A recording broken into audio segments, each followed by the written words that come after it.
කියන්නේ ජැෆ්නා අද මම ඔයාලත් එක්ක ගන්න හදන්නේ යාපනයේ හුස්ම බලන්න. හුස්ම කියන්නේ යාපනයේ පබ්ලික් ලයිබ්‍රරි එක බලන්න තමයි ඔයාලත් එක්ක අද මම යන්නේ. ජැෆ්නා ලයිබ්‍රරි යනවා නම් මෙතන කාලේජ් එකයි මාර ළඟයි. ඒක මම ඔයාලට පෙන්නන්නම්. බස් ස්ටෑන්ඩ් එකේ මේ පැත්තේ පැත්තෙන් ඇවිල්ලා මෙන්න මේ තියෙනවා කාලේජ් එක. මෙන්න මේ පාර තමයි යන්න ඕනේ. මේ පාර මාර ළඟයි. මේ පැත්තෙන් මෙන්න පාර ජැෆ්නා ස්ටේෂන් එකේ යන පාර.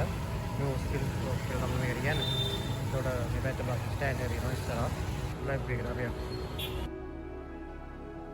ඉතින් අපේ බලා ගන්න හම්බ වෙනවා ඉස්සරහින් අපේ ජැෆ්නා ක්ලොක් ටවර් එක. ක්ලොක් ටවර් එකෙන් දකුණට දාලා ආයෙ වමට දාලා කොට් රෝමෙන් දකුණට දාලා දසේමම ඉස්සරහින් මේ පේන වමට දාන්න ඕනේ. වමට දාපු ගමන් අපිට එතන බලා ගන්න හම්බ වෙනවා ඉස්සරහින් පබ්ලික් ලයිබ්‍රරි එක.